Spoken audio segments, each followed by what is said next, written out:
Hey, salut les amis, j'espère que vous allez très bien. Je suis très heureux de vous retrouver pour un nouvel épisode sur la chaîne Bricole et Racagnac. Aujourd'hui, on va se réintéresser au projet Honda VFR 1200. Épisode 26, 27, quelque part par là. Et on va s'intéresser à quoi? Eh bien, un problème assez important, c'est-à-dire au système électrique, au schéma électrique, au câblage électrique plus précisément. Vous avez vu que lors de l'accident, une partie de l'avant, dont l'araignée, le phare, le compteur et tout ça, avait été arrachée. Donc nous allons nous atteler en première partie de réparer un petit peu ce côté de faisceau ainsi que poignée chauffante et GPS, donc accessoires et tout ça. Et en même temps aussi, regardez un petit peu, si vous avez vu les vidéos précédentes concernant le remplacement de la batterie, vous avez pu voir que il y avait certains petits fils positifs qui étaient là, un petit peu à gauche à droite. C'était pas très plaisant. Eh bien, grâce à une astuce de mon ami John Doe, que je salue au passage, vous allez voir un petit peu qu'est-ce que l'on peut faire pour remédier un petit peu à tout ça. Voilà en gros l'ensemble. Alors je ne vous cache pas que normalement ce sera sûrement sur 2 épisodes car il y a beaucoup de taf à faire sur le schéma électrique. Donc ce sera sûrement en 2 parties. Voilà. Donc si vous aimez cette chaîne, si vous aimez le contenu comme d'habitude, vous n'hésitez pas. Vous cliquez sur le petit bouton s'abonner. La petite cloche, bien sûr, pour être prévenu des vidéos à venir. Le petit pouce bleu qui fait toujours grandement plaisir et qui sert au référencement de la chaîne sur YouTube. Vous partagez tout ça sur vos réseaux sociaux, l'ensemble. Vous pouvez nous retrouver également sur Instagram et sur Facebook. Vous posez vos questions ou une petite remarque éventuelle juste en dessous de la vidéo.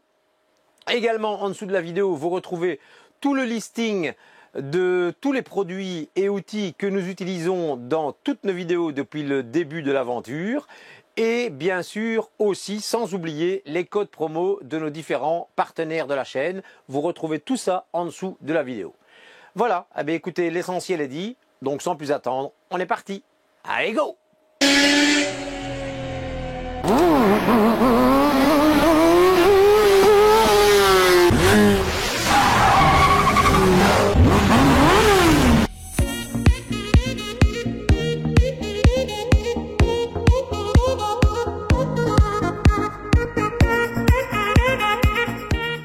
Voilà, donc nous voici dans le garage. Et alors, on va s'occuper de quoi? Eh bien, on va terminer. On va s'occuper donc de fixer la poignée chauffante ici. On va s'occuper un petit peu du faisceau électrique. Vous voyez la petite boulette là qui ne me plaît pas du tout. Donc on va mettre ça un petit peu comme il se doit. Alors, à savoir que ici, dedans, vous avez normalement la fameuse fiche, donc d'origine Honda, la fameuse fiche accessoire. Donc ici dedans, on retrouve normalement le branchement pour les poignées chauffantes et pour le GPS. Et vous voyez comme moi que ici vous avez un fusible qui se trouve normalement dans ce substitut de caoutchouc et qui se trouve bien sûr derrière le carénage quand la moto est remontée. Donc ce qui veut dire que lorsque vous avez un fusible qui claque soit sur votre poignée chauffante ou soit sur votre GPS, vous devez démonter tout l'ensemble de votre carénage pour pouvoir accéder au fusible, qui est bien sûr bien pensé et bien pratique, vous en jugerez comme moi. Donc ça, on va modifier, on va prendre une alimentation que l'on va venir tirer, que l'on va venir passer par ici, et on va venir travailler un petit peu ici aussi. Bon, ici c'est le foutoir, mais c'est fait exprès. Donc en fait, j'ai démonté un petit peu l'alarme, donc vous voyez un petit peu le surplus de fil et tout. Et on va se retrouver ici sur la batterie.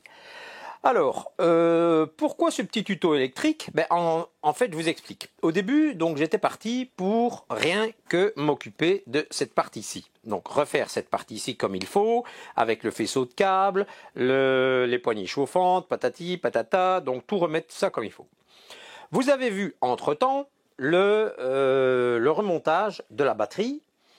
Et il y a un de mes abonnés et amis, que je cite d'ailleurs, qui est John Doe, que je remercie d'ailleurs, qui m'a fait une petite remarque et qui m'a dit « Tiens, avoir les fusibles comme ça, c'est vrai que ça a l'air d'un petit peu de bordel, on va dire ainsi, il faut dire les mots tels qu'ils sont. Et c'est vrai que ici sur les fiches, c'est pas très beau, c'est pas très joli. » Donc pourquoi ne pas utiliser un petit accessoire que je vous montre, qui est ceci. Donc un petit porte-fusible supplémentaire, additionnel, que l'on va venir fixer ici. Donc bien sûr on va aménager, hein. Bon, il y a des petites entretoises ici qui ne vont plus servir. Donc on va aménager pour mettre ce petit porte-fusible ici, en dessous de la selle. Et on va faire une alimentation générale ici et tous les départs à partir de ce porte-fusible. Donc aussi bien les départs pour l'alarme, pour la fiche ici de l'Optimate, pour les feux clignotants additionnels. Je ne sais plus qu'est-ce qu'il y a encore, je ne sais plus, enfin bref. Et on va revenir en même temps aussi avec les deux fils que je vous ai parlé ici, qui sont dans ce pseudo caoutchouc, enfin un seul fil, puisque c'est le fil de l'arrivée générale normalement. Et vous avez un fusible ici, donc comme je répète, pour la poignée chauffante et pour le GPS. Donc on va venir un petit peu remettre tout ça en ordre, parce que là pour moi c'est vrai que c'est le foutoir.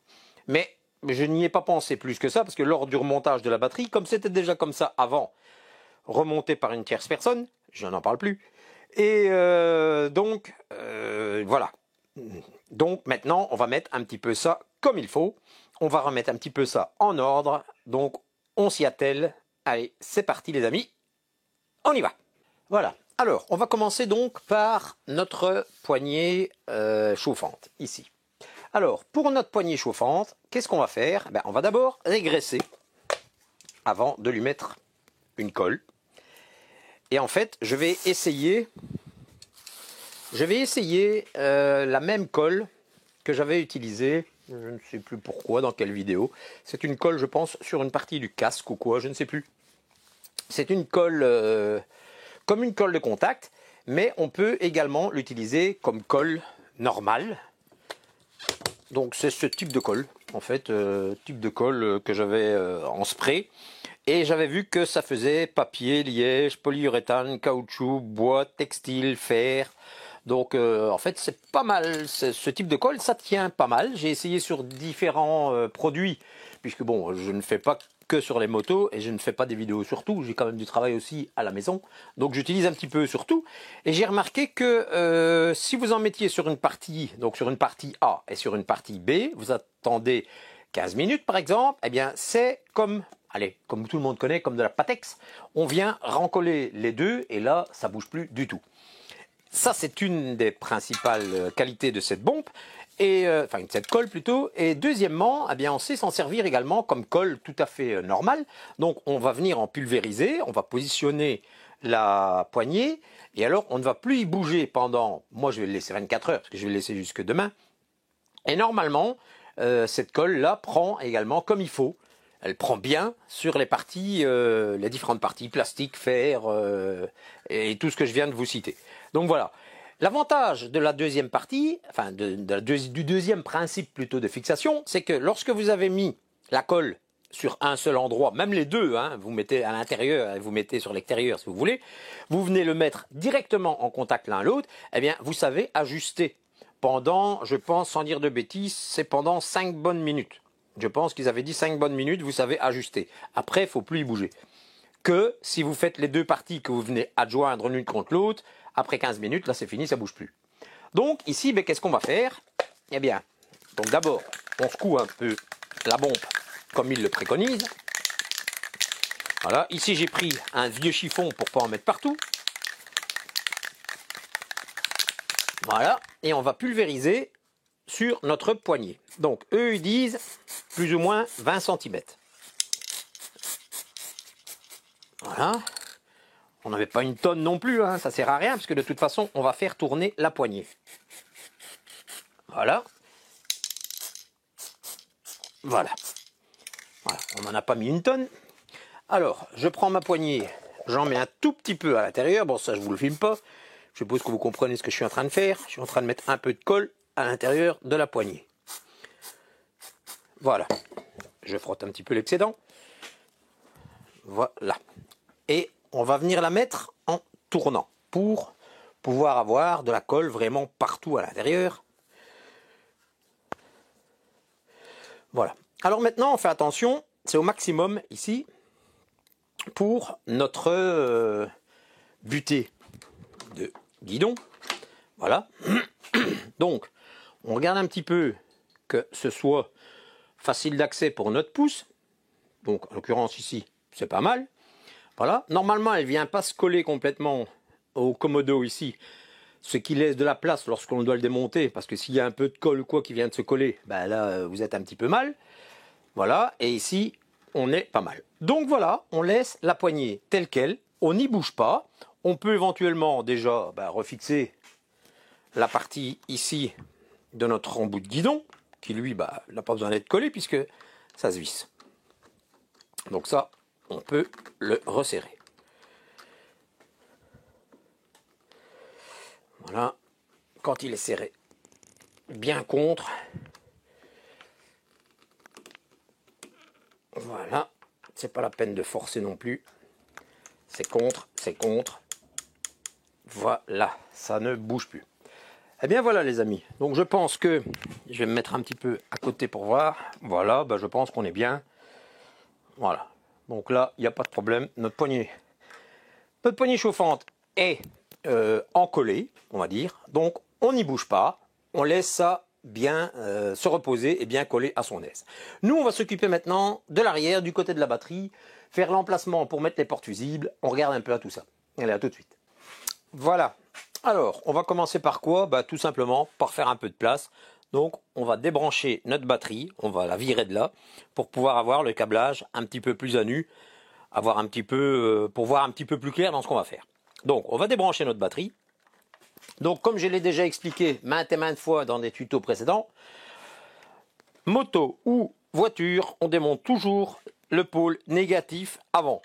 Maintenant, si vous voulez savoir pourquoi, vous regardez dans les vidéos précédentes, je l'explique plusieurs fois. Alors, ici, il y a des chances que l'alarme se mette à gueuler, malgré qu'elle n'est pas mise, mais comme il y a une auto-alimentation, je pense que oui. Donc, je me prépare un petit peu avec la télécommande, pour plus faire un petit peu le bond d'autres fois, parce que je n'y pensais plus. Voilà. Donc ici, voilà, je la coupe. Alors, on enlève les fils, tous les petits fils et la grosse cosse générale que l'on met sur le côté. Voilà, on lui remet son petit écrou, son petit boulon, pardon, parce que ça aussi, comme je l'ai expliqué, c'est pas très bien pensé par les fabricants de batteries de mettre ce genre de petit écrou qui sait se barrer facilement. Voilà, maintenant on peut débrancher le positif. Voilà.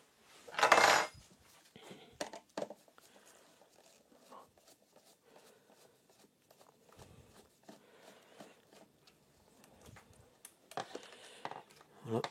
On tire tous les petits fils. C'est vrai que ça fait quand même pas mal de monde, hein. On y verra plus clair, ça c'est sûr. Voilà. On lui remet le petit boulon.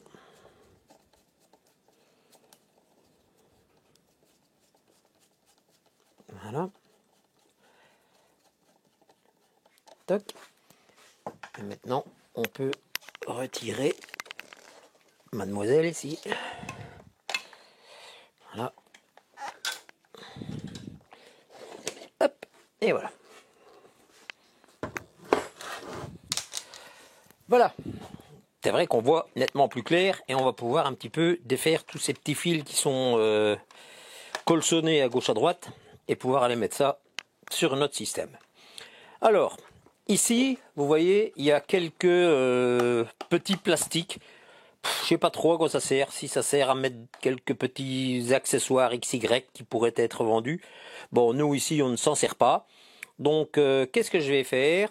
Bien sûr, attention, hein. Bon, ici vous avez par exemple un petit régulateur, enfin je sais pas quoi exactement, parce que j'ai pas regardé à quoi ça servait. Ça, je suppose que c'est le relais démarreur ou quelque chose comme ça. Donc, il y a des petites pattes de fixation qui viennent Parce qu'en fait, tout est mis sur le plastique du garde-boue arrière, hein. Donc, n'allez pas me couper la petite patte qui sert à fixer ce petit régulateur ou quoi que ce soit. Parce que là, évidemment, vous serez un peu mal. Enfin, quoi que c'est toujours en refaire, c'est pas ça. Mais bon, pourquoi aller le couper alors qu'elle est là? Donc, ce qu'on va faire plutôt, c'est enlever vraiment ces petites parties ici. Vous voyez, par exemple, toute cette partie ici, qui ne sert à rien. Donc, on va aller couper juste à ras ici, enlever tout ça pour pouvoir remettre notre alarme ici bien à droite. Et ici, même chose, toutes les petites bricoles qui viennent nous ennuyer pour pouvoir mettre notre porte-fusible comme il faut, bien à plat ici. Et après, lui faire ses connexions. Donc, je vais chercher la petite Dremel. On va s'équiper un petit peu et puis on attaque tout de suite à ça. Allez, à tout de suite. Voilà, donc on s'est équipé, petite Dremel, petit disque à découper. Vous voyez ici, en fait, vous n'êtes pas obligé de faire comme moi, hein. Moi, en fait, j'ai tout déclipsé d'ici, j'ai tout poussé. C'est simplement pour avoir un petit peu plus facile, pour être sûr et certain, au moins quand je découpe, de ne pas venir couper dans un faisceau de câble. Mais bon, vous pouvez faire très attention et ne pas venir couper dans quoi que ce soit, hein. Voilà, donc ça c'est le relais de démarreur, il vient se clipser là-dessus. Ici vous avez les deux petites fixations pour le petit module qui est ici. Donc ça, faire attention bien sûr de ne pas couper les écrous. Donc ça on va couper juste à ras.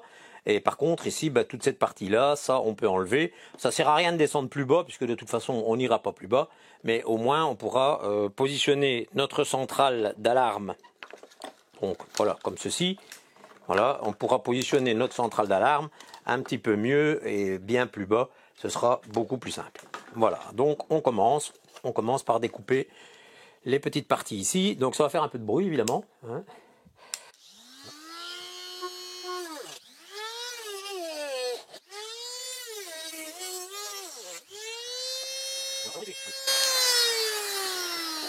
Moi pour ma part, ce que je vais essayer, c'est d'aller vraiment juste à ras du garde-boue de ce côté-ci pour pouvoir mettre le petit support ici bien droit. Voilà, donc comme ça, plus ou moins comme ceci. Voilà, comme ça ce sera plus ou moins beaucoup plus beau. Donc on va essayer de descendre un petit peu, enlever cette petite partie-là. Bon là, vous regardez toujours bien que tout soit toujours bien attaché, hein. Donc ici, il n'y a pas de souci, on peut descendre un petit peu. Donc on va s'occuper de ça. Allez.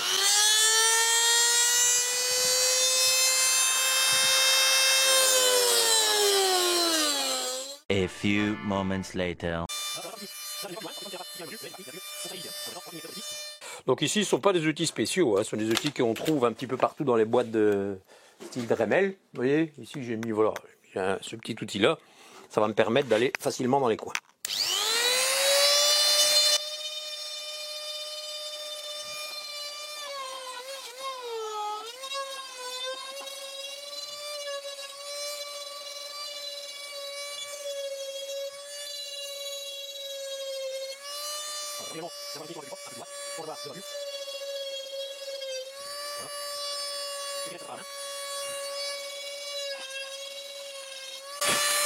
Voilà. Voilà, ici on est bon. On est bon. Alors, on va commencer par regarder qu'est-ce que ça dit. Vous voyez que ici, on serait pas mal. Comme ça, on est un peu juste. Donc là, on est pas mal. Et pour le bloc d'alarme, je reprends le brol ici, tant qu'il n'est pas fixé. Lui, ça serait comme ça. Hop, hop, hop, voilà. Donc lui, il viendrait se fixer, bon, soit comme ça, soit comme ça. Ça, c'est selon votre convenance. Moi, ce que je vais même faire, je vais faire une petite découpe ici sur le côté pour passer tout mon câblage. Comme ça, il ne viendra pas à serrage. Voilà. Et lui, il peut venir ici sans problème. Donc, ce serait comme ceci. Vous voyez? Même, on peut même reculer, hein, de la place, hein, sans problème. Je crois même que je vais d'ailleurs le reculer.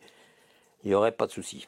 Alors, pour la fixation, j'hésite entre du double face 3M ou de la colle à chaud.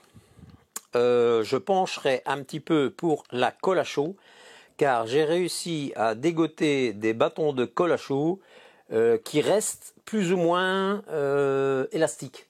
Donc je vais dire, ça reste comme du double face. Généralement, les bâtons de colle à chaud que l'on vous vend, quand vous avez terminé, ils sont très durs. La colle est très dure. Et alors, généralement, elle est cassante. Si vous mettez ce genre de colle à chaud ici, avec les vibrations, à mon avis, ça va se décoller. Tandis que la colle que j'ai trouvée là, bon, malheureusement, je vais essayer de retrouver les caractéristiques pour vous montrer le type de colle de quoi il s'agit. Mais franchement, c'est top. Parce que ça reste plutôt comme un genre de mastic plutôt que comme une genre de colle très dure. Et ça, c'est l'idéal, ça tient parfaitement bien. Donc voilà, on va essayer ça. Je vais faire ma petite découpe ici pour passer mon câblage. Et après, on nettoie un petit peu l'ensemble. Et je vous montrerai un petit peu tout ça. Bon, ici pour l'instant, je suppose que pour le nettoyage et tout ça, vous n'avez pas besoin de moi. Donc, je vous retrouve tout de suite après. Voilà, nous voilà de retour les amis. Donc, qu'est-ce qu'on a fait? Eh bien, on a tout nettoyé. Je vais passer un petit coup de papier de verre en vitesse pour éviter d'avoir de grosses aspérités. J'ai passé les fils positifs du côté où on va avoir notre porte-fusible. Vous voyez en même temps que j'ai remis les éléments à leur place. Alors, pour ceci, désolé, mais je n'ai pas réfléchi un petit peu plus long que le bout de mon nez, comme on va dire. C'est le capteur d'angle d'inclinaison en cas de chute. Donc, c'est le fameux capteur qui, lorsque vous chutez, ou lorsque la moto tombe, je vais dire qui arrête la moto. Donc, lorsque vous le démontez, faites très bien attention dans le sens dans lequel vous le remettez. Donc, en fait, les fils de sortie doivent se trouver vers le dessus et du côté de la batterie. De toute façon, de ce côté-là, vous allez voir, il y a une petite flèche, il fait marquer up, donc dessus. Ce qui est logique parce que si vous le mettez dans l'autre sens, qui apparemment paraîtrait aussi logique, puisque à ce moment-là, on vient protéger les câbles, donc on pourrait tout à fait le remonter dans l'autre sens, eh bien, vous ne saurez jamais redémarrer votre moto, parce qu'elle considère qu'elle est par terre. Voilà. Donc, faites très bien attention lorsque vous remontez ceci. Alors, petite astuce également, c'est que les deux petits écrous qui viennent serrer ce capteur, eh bien, en fait, s'ils se défont de la petite patte en plastique, ils tombent à travers votre garde-boue en plastique. Parce qu'il y a deux regards et en fait, ça tombe dans le bas. Donc, me demandez pas pourquoi il y a des trous pour qu'ils tombent. Ça a été pensé par Honda, donc ça a sûrement été bien pensé. Alors que s'il n'y avait pas eu de trous, les boulons ne tombaient pas. Maintenant, pourquoi? Aucune idée. Enfin bref. Donc, faites bien attention à ça. Remettez votre prise jag ici. Ceci, c'est la prise pour le capteur d'inclinaison. Et ceci, c'est le relais démarreur. Donc, bien reclipser l'ensemble et vous reclipsez votre boîte à fusibles. Vous faites passer tous vos câbles comme il se doit. Donc ici, en fait, donc comme je vous ai dit, l'alarme va venir ici. Donc, le plus gros du fil va retourner dans le trou là. Il y a largement de la place. Positif, négatif. Alors, moi, qu'est-ce que je vais faire? Je vais faire venir tous mes négatifs. Donc, en l'occurrence, ceux-ci plus celui de l'alarme, plus peut-être ceux des poignées chauffantes et tout ça. Je vais le faire passer par le petit trou du cadre qu'il y a ici. Et on va venir s'atteler sur un boulon qui fixe la platine à relais, ici. Donc ça, je vous montrerai un petit peu mieux lorsqu'on va travailler. Donc en fait, on va passer par le trou qui est ici et je vous montrerai un petit peu comment on va faire. Alors, qu'est-ce que je vais faire moi pour l'instant ici? Eh bien, comme vous voyez que le fil est assez court, avec un porte-fusible ici, pour aller jusqu'au porte-fusible que je vais mettre ici, eh bien, je vais tout simplement couper mon fil ici et faire une rallonge beaucoup plus simple en une seule pièce, en enlevant ce porte-fusible pour pouvoir venir directement me brocher dessus. Celui-ci, je pense que normalement, il doit être suffisamment long, hein, donc il ne devrait pas poser problème. Maintenant, je vais voir, soit, je reprends un petit peu mon système, voilà, soit je fais mes départs, donc comme ceci, donc ici, comme ceci, pour aller à chaque accessoire, ou soit je les fais par là, et je fais mon arrivée générale ici. Donc ça, je vais un petit peu voir encore comment je vais faire. Éventuellement, c'est vrai que si je ferais mes départs de par ici, en le mettant comme ça, peut-être que celui-ci, je ne devrais pas le couper. Je pourrais peut-être avoir suffisamment de place en le faisant passer là long. En le faisant, oui, éventuellement, oui. Donc comme ça m'éviterait de le couper. Voilà, je mets une broche ici et je viens le plugger ici. Et ici, en fait, je pense que c'est plutôt ça que je vais faire. Je vais faire mes départs. Donc en fait, mon arrivée générale, je vais la faire ici. Donc en fait, ce qu'on fait, eh bien, on vient tout ponter, tout ça ensemble, avec un fil assez gros, que l'on va venir mettre directement sur la batterie.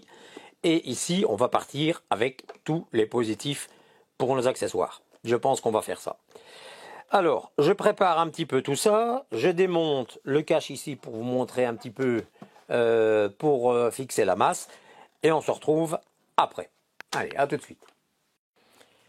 Alors, on se retrouve un peu à l'avant ici. Et alors, je voulais vous montrer une petite chose. Vous voyez, ça, c'est le faisceau accessoire, ils appellent ça chez Honda. Donc, il y a une broche vide à l'origine. On vient se plugger ici dessus. Et vous avez en dessous de ce substi caoutchouc une bouterie de fils qui servent pour vos raccordements divers. Donc GPS, poignée chauffante, patati et patata. Alors ici, dessus, vous avez le GPS. Il y a un fusible de 2 ampères qui est raccordé dessus. Normalement, sur une autre fiche, vous avez les poignées chauffantes qui est raccordé avec un fusible, je pense, c'est 2,5 ou 5 maximum. Il faudrait que je vérifie. Donc, comme je vous ai dit, ces fusibles vont se trouver derrière le carénage. Bon, moi ça ne me plaît pas trop parce que si jamais il y a un problème, il faut tout démonter à chaque fois. Alors, vous pouvez voir que tous ces fiches ici se réunissent que en 2 fils. Et voilà, vous les voyez ici. Donc, un fil rouge, un fil vert. Donc, le fil rouge, bien sûr, sur le bouton bleu et le fil vert sur le bouton rouge. Il y en a beaucoup qui vont me le dire, je me suppose. Donc, le fil rouge, le positif, et le vert noir, le négatif. Donc, moi, qu'est-ce que je vais faire? Eh bien, en fait, je vais tirer une ligne d'alimentation qui va descendre, donc qui va passer ici, qui va aller là-bas, avec un positif, et qui va revenir jusqu'ici. Et mes fusibles, je vais les mettre là-bas, en dessous de la selle. Comme je n'ai pas pris un 6, donc je vais vous montrer, comme je n'ai pas pris un 6 alimentation et je n'ai pris que 4 alimentations, pourquoi? Ben parce que ici, j'ai tout ce qui est phare additionnel ici dessus, j'ai l'alarme ici, j'ai ma fiche Optimate, donc on est déjà à 3. Et alors donc il ne me reste plus qu'une seule entrée. Eh bien je vais faire comme eux ils ont fait ici, puisque de toute façon il n'y en a qu'un seul qui alimente. Donc je vais revenir avec un fusible pour alimenter l'ensemble. Je vais mettre un fusible de 7 ampères et demi.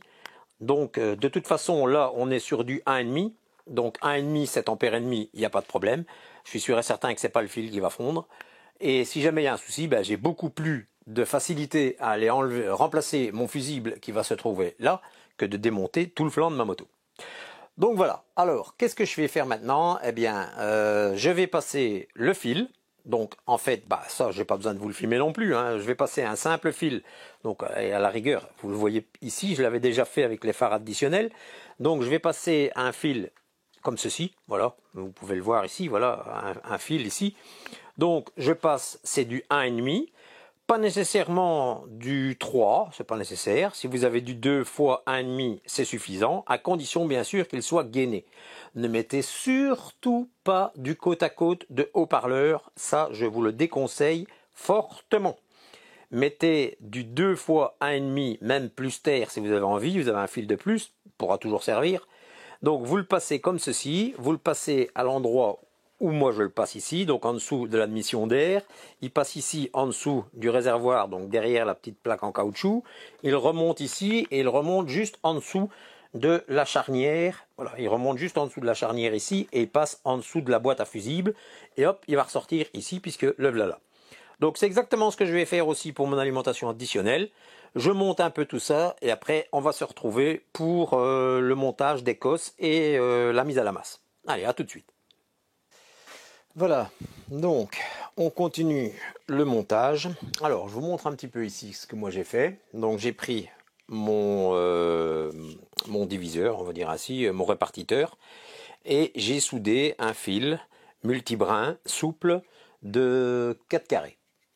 Alors comme je n'avais pas de fil rouge, j'ai mis de la tôle isolante rouge dessus pour bien savoir que c'est un positif constant. Au bout, je lui ai adjoint une cosse que j'ai sertie et en même temps soudée. Donc cette cosse va venir ici, comme ça, juste sur le positif. Alors, ça va venir se poser comme ceci. Voilà. Et les sorties, juste ici en dessous. Alors, les sorties, j'hésitais entre les souder ou mettre des cosses. Donc je me suis dit, à la rigueur, le jour où il faut le démonter, c'est peut-être plus simple avec des cosses. Donc je vais utiliser des cosses à sertir. Donc des cosses de ce genre, que tout le monde connaît, hein. Mais ce que je vais faire avant, c'est que je vais étamer le bout des fils, les passer dans les cosses, sertir, et alors le bout du fil, là je vais quand même venir lui faire un petit point de soudure au bout pour être sûr et certain qu'il n'y ait jamais de mauvais contact. Et alors ce que je vais faire aussi par la suite, c'est qu'on va resserrer légèrement les pattes de ces petites fiches pour qu'il y ait vraiment un super bon contact. Alors, à savoir que selon le diamètre de votre fil, vous devez prendre les cosses adéquates. Donc, je m'explique. Ici, vous avez par exemple un 2,5. Eh bien, le 2,5, on va venir lui adjoindre une cosse jaune. Vous voyez que ça rentre relativement facilement, je vais dire, mais on est un peu à serrage. Voilà. Il est évident que cette même cosse jaune, je ne vais pas venir la mettre sur le fil de 0,75 ici. Pourquoi? Parce que ça va flotter dedans. Donc ici, on va venir lui prendre une petite cosse rouge, qui est beaucoup plus fine. Voilà. Et on fera dépasser, comme de l'autre côté, légèrement au bout pour pouvoir faire un petit point de soudure. Voilà, donc qu'est-ce que je fais pour le moment? Eh bien, j'étame un petit peu les fils ici. Donc en fait, il va y avoir ces 3 fils-ci. Et alors, notre alimentation que j'ai fait passer, donc que j'ai repris de l'avant pour revenir ici. Donc l'alimentation accessoire en fait, hein. Donc il y a un fil qui vient de l'alimentation de la moto et l'autre qui retourne pour alimenter tous les accessoires. Et ça, le fusible sera ici dedans. Alors bien sûr, comme l'alimentation vient de la moto, eh bien vous remarquerez que j'ai fait comment je vais dire, une cosse centrale, oui, donc générale, mais je n'ai pris que 3. Celle-ci, bien évidemment, je ne vais pas la compter avec puisque c'est une alimentation qui vient de la moto, donc je vais simplement faire un pontage comme ceci et de l'autre côté, ce sera comme ça. Voilà. Donc on va commencer par s'occuper des fils, donc on va un peu étamer tout ça, mettre les cosses et après on fixera tout l'ensemble. Allez, on est parti.